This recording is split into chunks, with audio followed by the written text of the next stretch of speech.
Paging Emmanuel. Emmanuel, s'il te plaît. Merci. On commence.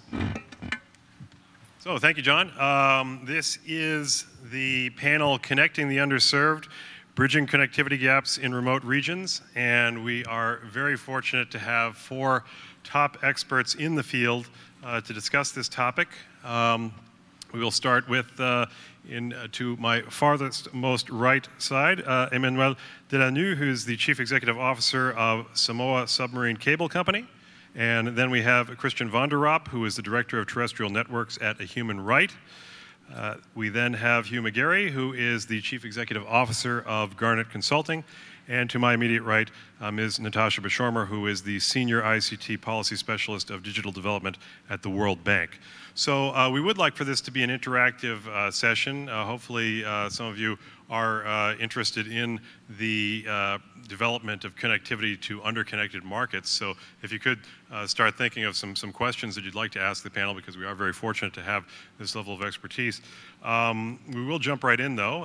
And the first question that I'll hand off to you, and I'll start with Natasha, is if you could just very briefly give a brief introduction of your role within your organization and the projects and regions that you've focused on, and your efforts in connecting the underserved. And then if you could also give us sort of the 10,000-foot view of what's your perspective on the current state of connectivity to underserved regions and where some of the existing gaps might be. Natasha. Thanks very much, Michael, and I hope we have an exciting mid-afternoon session just before our tea break here. So as Michael mentioned, I'm from the World Bank. It's the Digital Development Department, and we support our member countries, which is about 185 member countries of the World Bank. We support those countries that are interested in improving access to connectivity, reducing the digital divide. And in this part of the world, in East Asia and Pacific, there's still a very significant number of people not connected. So when you say connecting the unconnected, that's still an awful lot of people. So what I specifically do is in the Pacific Islands region, for example, which is some of the least connected parts of the world, we're actually funding some investment in infrastructure, including submarine cables for some of the countries. And in other parts of East Asia, where there's a demand from government, we also provide some advice on regulatory issues, for example, in Indonesia and Philippines, in order to see how regulations and policy changes can help to connect the unconnected. So the state of connectivity, well, if you look at the numbers about number of internet users, and if you just take the ASEAN region, the current estimate is still that only half the population is online. So you can see that glass is half full or half empty, but we see that still as half empty. Thanks. Thank you, Michael. Hugh McGarry, I'm an independent consultant, and I've worked around the Pacific, particularly in terms of less developed countries and island nations for the last 10 years. And that has involved working with both governments and development banks. And my view of the state of connectivity is that a lot has been achieved over the last, particularly the last 8 years, in terms of islands with the help of people like the World Bank and the Asian Development Bank. There is still a lot to do. I think we've just passed phase 1, and we're entering a very interesting phase 2. Thank you. Hello, my name is Christian van der Ropp. I'm an independent telecoms consultant from Germany, and I've been volunteering for the past 6 years at an NGO called A Human Right, dedicated to spread internet access into the developing world. Particularly, I've been working on an initiative which I launched 7 years ago called Connect St. Helena, and set to connect the remote South Atlantic island of St. Helena to a submarine cable. Regarding the current state of the underserved regions, I think when we look at the global submarine cable map today, there are no more yawning gaps left. However, unfortunately, a couple of islands and nations have been left out, so don't have branches to those cables. And another issue I see is the low utilization level that you have in many of these markets, leading to high unit costs and making internet access unaffordable for many. Hi, I'm Manu. I'm the CEO of SSCC. SSCC is a Samoan company that have built and operate a cable between Samoa and Fiji, and compared to the original planning and to be in line with the purpose of the panel, we have connected Wallis and Futuna because with the technology available today, you cannot connect more than one island. So with all the branching unit, we've been able to connect Wallis and Futuna and also to take on board Savu Savu. First question I'm going to direct to Natasha and Hugh, and that question is, in underserved regions, is there generally, in your opinion, a solid commercial business case to improve connectivity? And in those cases where there isn't a solid business case, what alternative or blended financing options are on the table? Thanks, Michael. Well, in the underserved regions, I mean, the reason that they're underserved is because there may well be a commercial business case, but it's not as strong as it is in more populated regions, more accessible regions. I mean, region where the cost of delivering the service is much lower. So the regions where I mostly work and where our World Bank's programs are tend to be in the underserved regions where the commercial business case is weaker, or in some cases almost non-existent. And but that problem can be addressed. I mean, I'll give you an example. Recently, we actually funded an outer islands connectivity program in the country of Kiribati, which is in the Pacific Islands. It's 33 islands covering 3 million square kilometers of ocean, and the 4 islands that we are supporting through a kind of PPP, private-public partnership arrangement, have never had a telecommunications service. And through this arrangement where a commercial telecom service operator will get essentially a capital subsidy to provide a service, these islands will get mobile broadband connectivity for the first time ever, which we hope will be quite transformational. So it's a question of how you blend financing. So where we're coming from, I mean, the World Bank obviously has funding available in different packaging depending on the market itself, but it can range from, for example, grant funding to very small islands such as Kiribati, or we're just preparing now a project with the government of Tuvalu to finance a submarine cable for Tuvalu. So in those circumstances, certainly low-cost financing is available, and depending on the interest by other investors, it can also be blended with private funding, as is the case in Samoa, for example, where World Bank and ADB work together with private investors in Manu's company to actually fund a cable which was landed and declared ready for service earlier this year. So every case is specific, but certainly there's a role for low-cost or no-cost financing to come in and help build that business case for the unserved areas. Okay, thanks, Natasha. I absolutely agree with Natasha. If we're talking about submarine cables, as everyone here knows, they're capital intensive, very much so. So I don't think a business case can exist in a less developed country unless there was some very odd reason. But also, I think the catalyzing effect of development funds is very definitely needed. I think there is a great opportunity then to provide investment opportunities.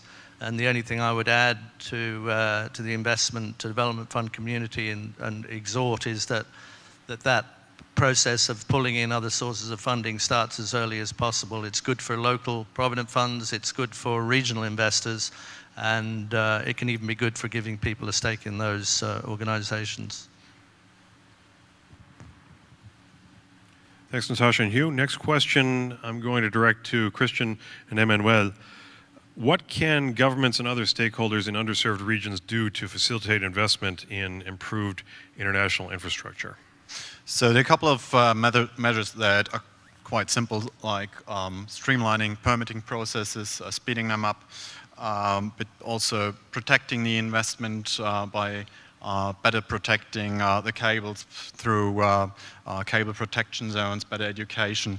But what I see as a major problem is creating a competitive environment where monopolies are being removed, where those roadblocks to lend for an external party are removed, and where you simply stop the protectionism in favor of the local carriers and allow to increase the utilization level, open the cables and the landing stations for open access. In other nations we have the problem of prohibitively high costs for cross connects, for example, where getting to the next wreck is more expensive than crossing an ocean, that's a field which is often forgotten. And on the one hand, it's a question of education, and on the other hand, it's also a mindset that needs to be changed in governments and with the decision makers.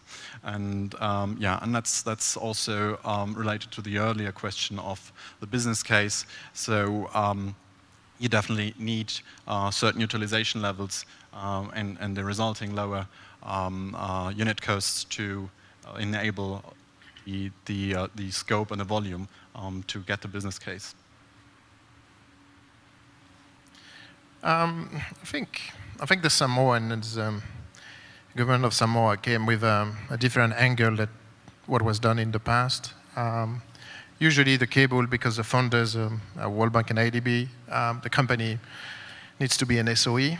I think in Samoa they have decided and defined an agreement with World Bank that SSCC would be a private company, but as a shareholder we have 3 SOE, and we bring at the same time some people from the private, which are the carriers. So the mix did allow us to be maybe more business focused and to get access to special financial that was linked to the government.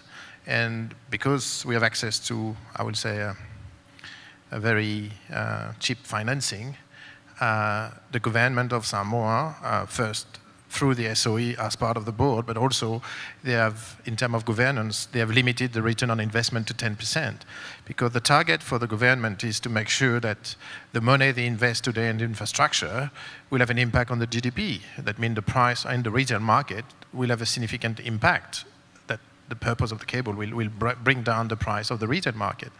And after 8 months of operation in Samoa, we can see that there is a significant impact on the pricing on the retail market.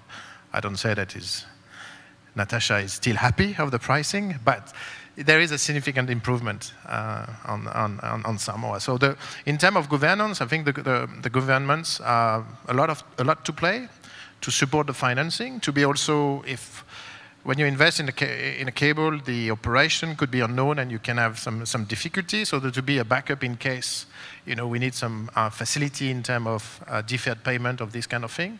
But I think for me they need to be involved at the governance level, but to make sure that we are business oriented, because as a company you have competitors. There is a lot of cables around the island, so you need to ensure that you can propose the best value proposition. Actually, I'd like to kick that question back to Natasha and Hugh as well.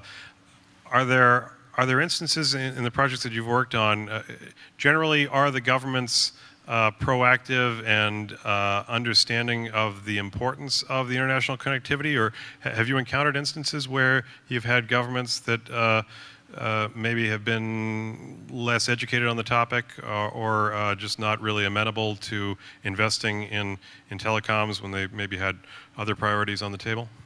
Well, I think I can sort of address that a little bit differently. I mean, I think and I'm not going to limit myself to projects where the World Bank has been directly involved. I mean, I think the big risk is that, often there's this sort of perception that, well, let's build a cable, we'll land it here, we'll switch it on, and then that sort of solves the connectivity problem. And in some cases, regardless of who has funded that cable, I mean, if it's a development partner and it's a low-cost build, relatively speaking, then the problem is more serious. But there are plenty of situations that we've come across where cables have landed in a particular country and they've, for example, been run by monopolies that are not well regulated or sometimes not regulated at all, where the price of accessing the cable has become very high. And so there have been situations, and there have been some in the Pacific, where actually the internet prices are extremely high, despite the fact that there is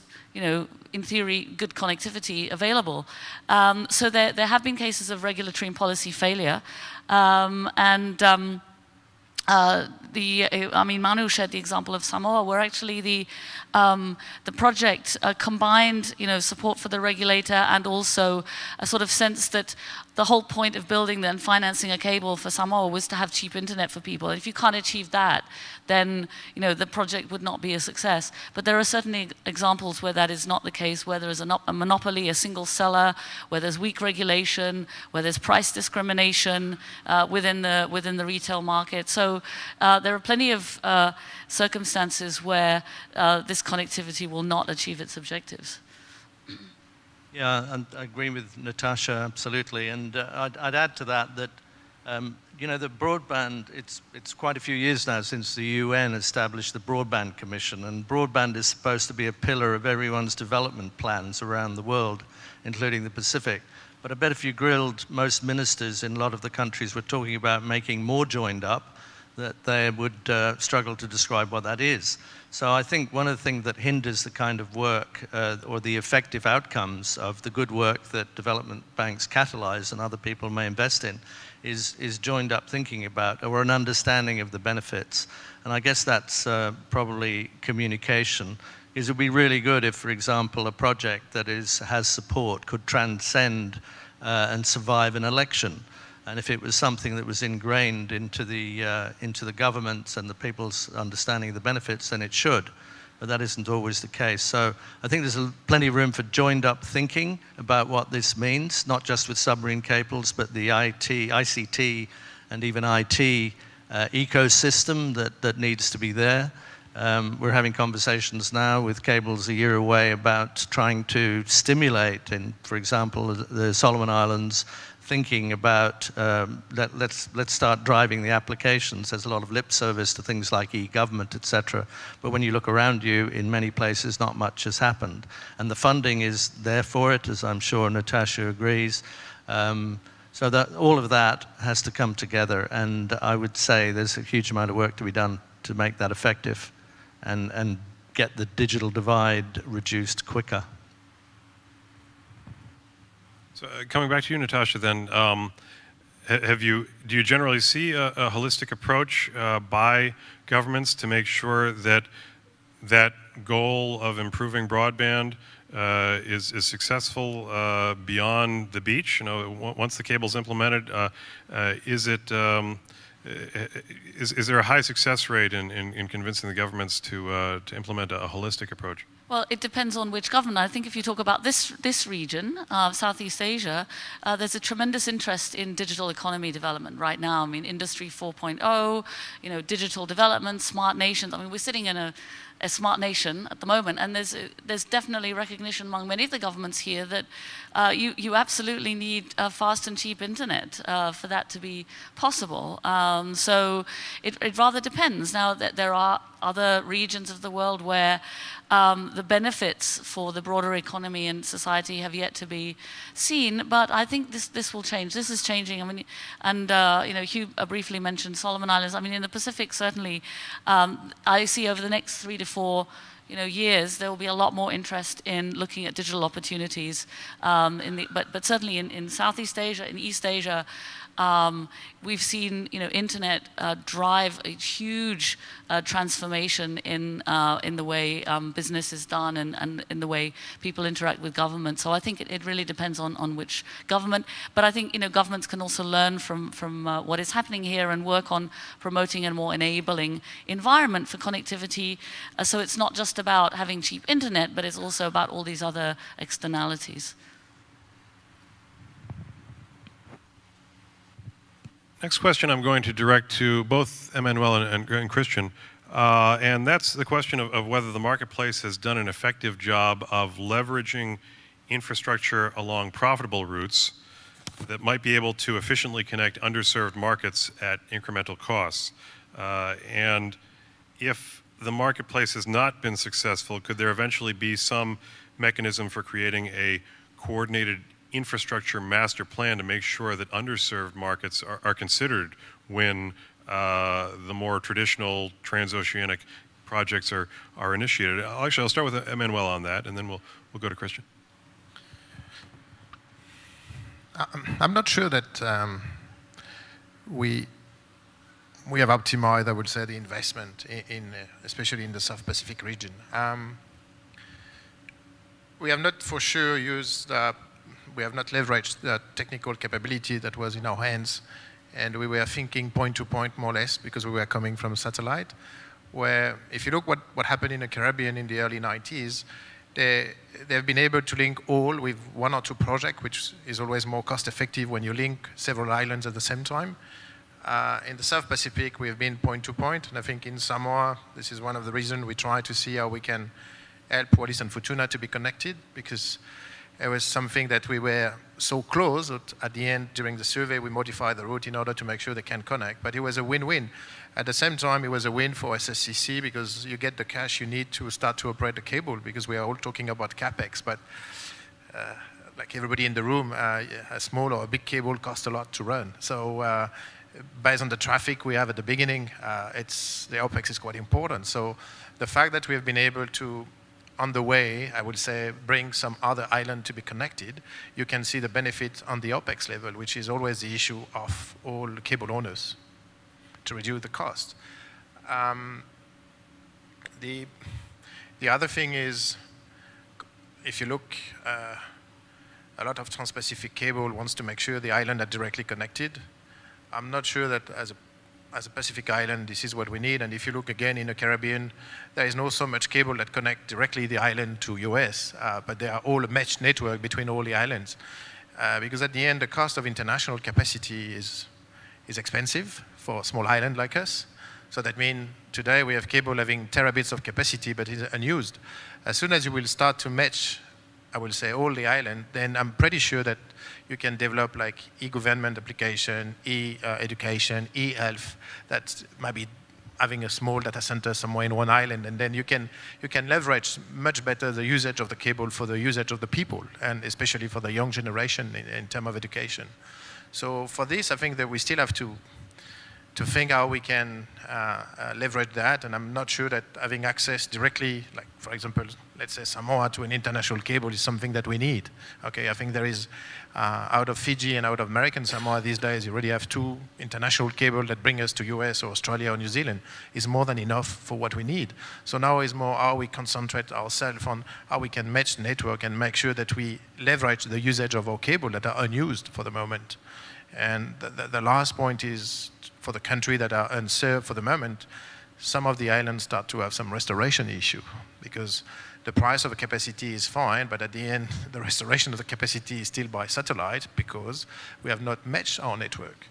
So it's also an opportunity for the big island, let's say the more mature island. We are far away from that in Samoa, but through the restoration, which again mean restoration, that means you don't make money out of restoration, you just want to keep your business, is how you can find a way at the same time to serve the unserved region, some countries.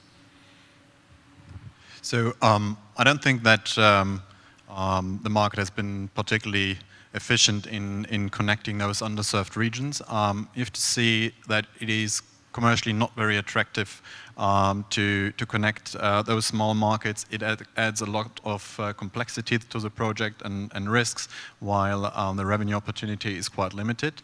There are some players that obviously show the corporate responsibility there, who connects those regions for the good. So South Atlantic Express is a very good example there, who have been very supportive to St. Helena.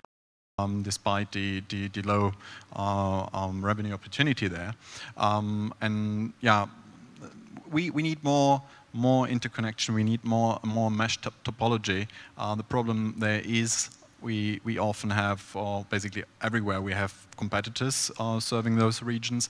The incentive for them to do a second landing and provide redundancy to a certain region is very low, and we need to look in how to incentivize such landings and creating what everyone is talking about, mesh topology, which is basically the concept of the internet, but in the submarine cable industry, it's somehow ignored to some extent. Actually, maybe I'll stay on that question then, and also kick that back to Natasha and Hugh. You've worked on cable projects, and World Bank has been involved in cable projects where branches have been financed by the World Bank. Do you see that as an increasing trend in the future, and has the marketplace been successful in leveraging these transoceanic routes that are, for example, serving, say, Sydney to Los Angeles by just moving the cable a little bit, and as Christian says, just slightly moving it over so that SAEX then can serve St. Helena? Have those sorts of cases been successful? Well, there are certainly cases where we've looked at, or the governments we've worked with have looked at cables of opportunity.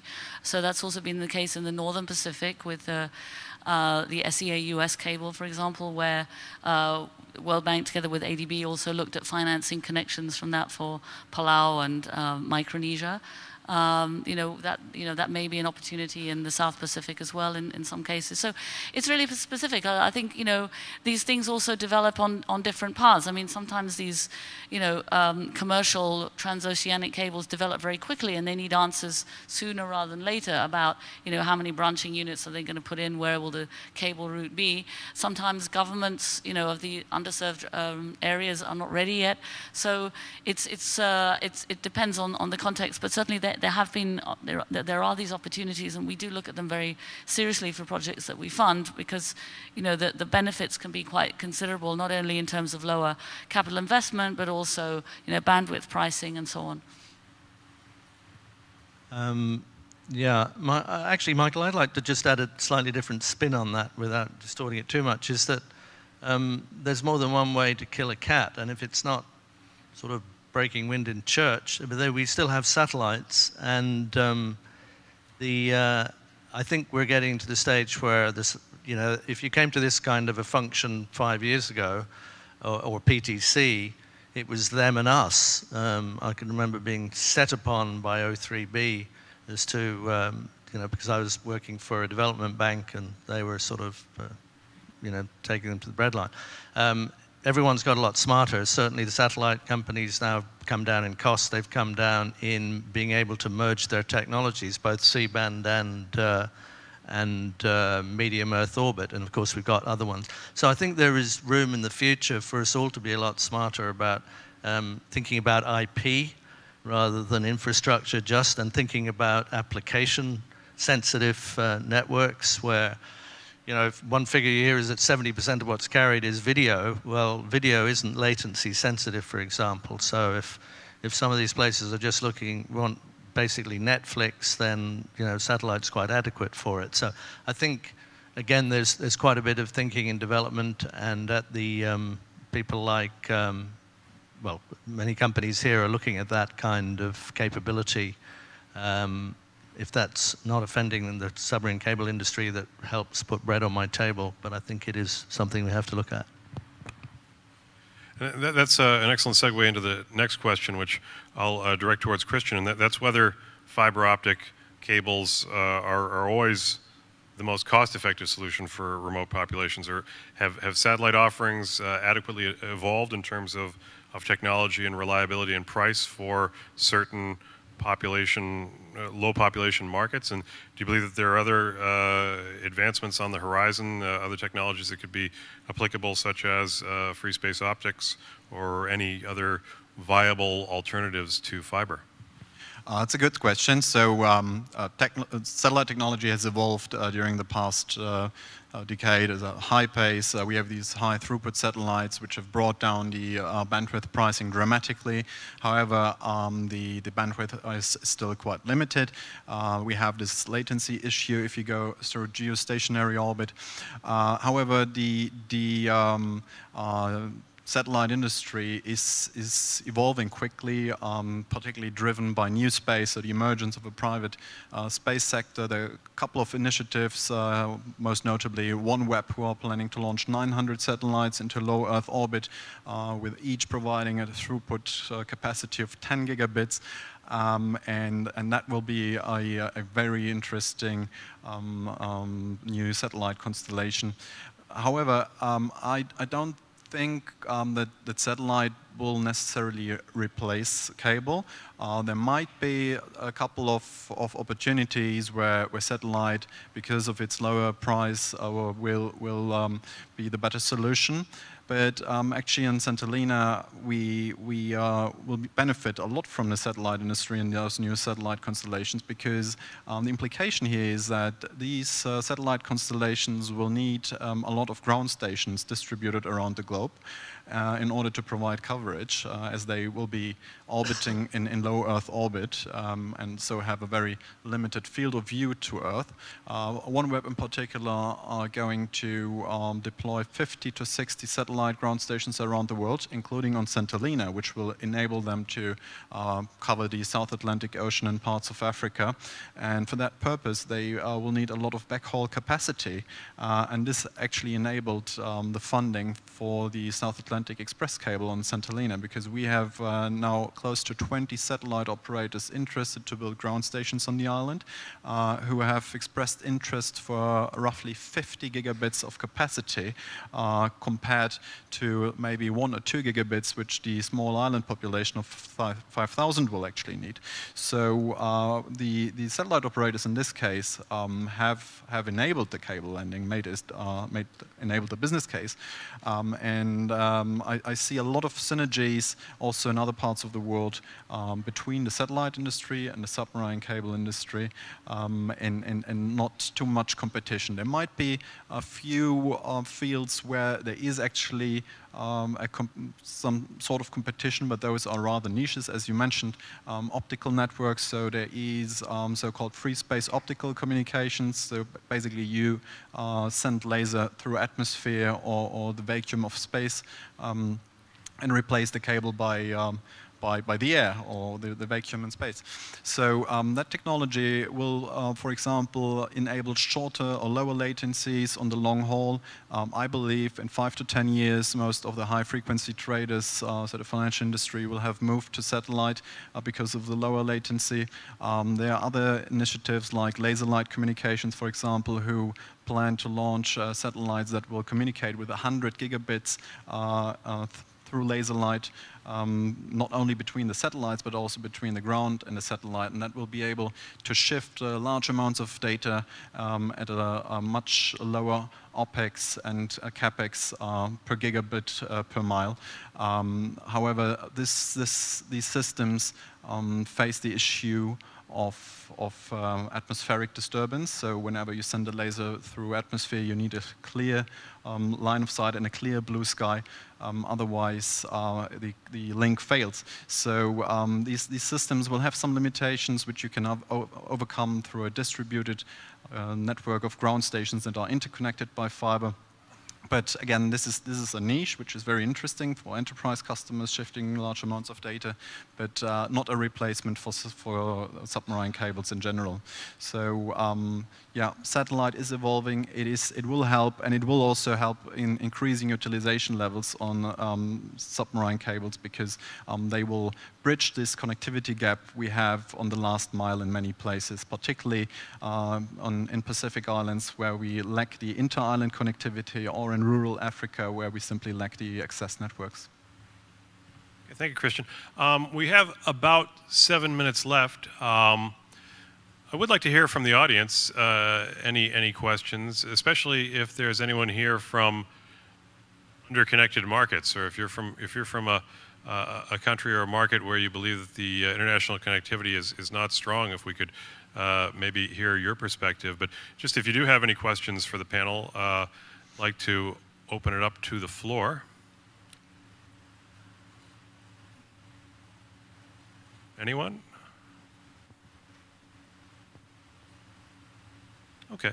In that case, then, I think maybe we can get into a sort of a wrap-up question, which I'll direct to the entire panel, which is, what is the optimal way forward for the industry, for all of the industry stakeholders, to improve international connectivity to underconnected markets? And so here we're looking at suppliers, operators, governments, private financiers, developmental financiers.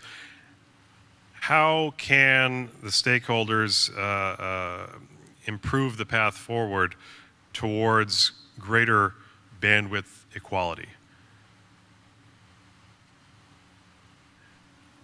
Any of you can jump in on that? Yep.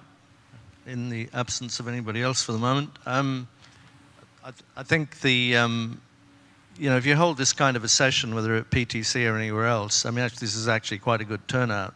It's often not as many people because it is a very small part of the market for the people that make up the industry and pay for these kind of conferences, large system suppliers, etc.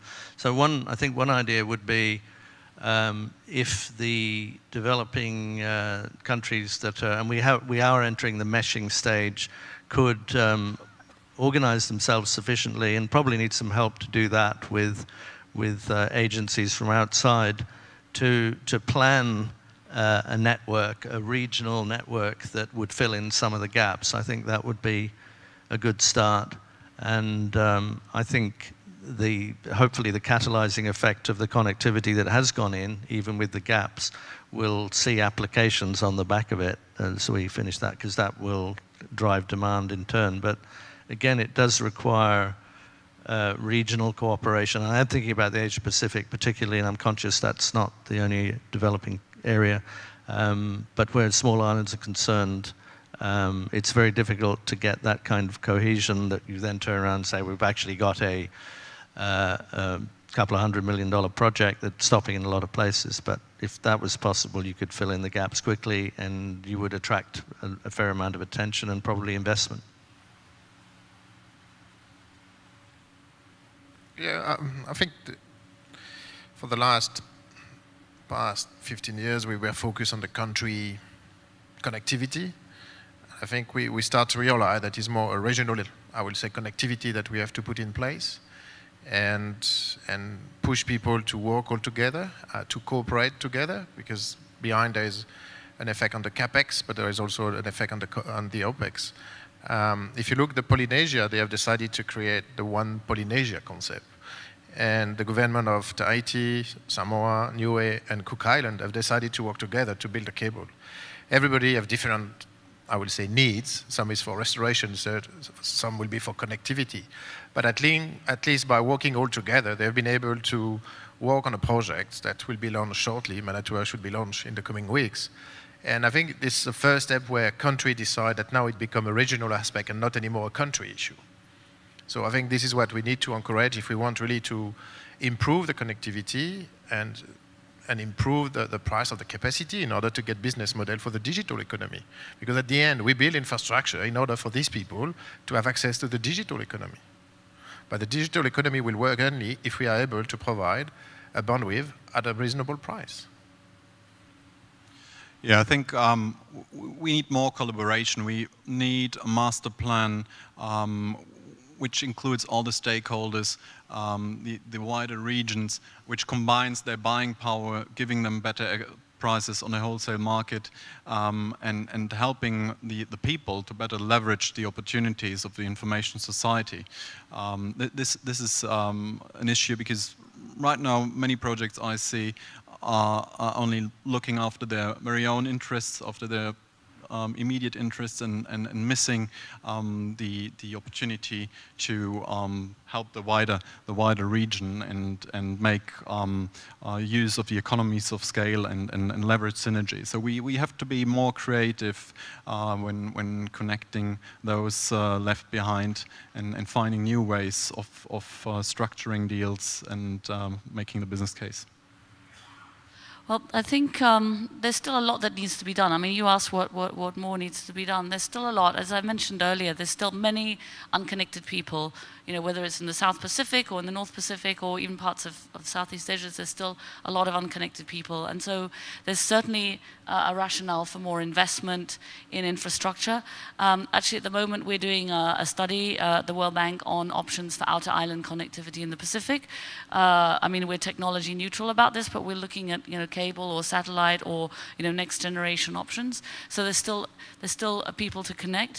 But at the same time, I think it's very important to combine that investment in technology with making sure that the end product for the user is a cheap service, an affordable service. And so there's a number of regulatory issues that are really very critical: open access, infrastructure sharing, and then once you get into the downstream markets, of course, the usual issues such as spectrum allocation, number portability, this sort of thing. I mean, it's really a combination of these investments and regulatory measures that will help us really connect the unconnected. So we do have just under a minute to go. If anybody would like to throw in a question, please do so now or forever hold your peace. Anyone? Oh, okay. Well, please join me in thanking very, very much our distinguished panel, Mr. Emmanuel Delanoue, Mr. Christian von der Ropp, Mr. Hugh McGarry, and Ms. Natasha Beschorner. Thank you very, very much.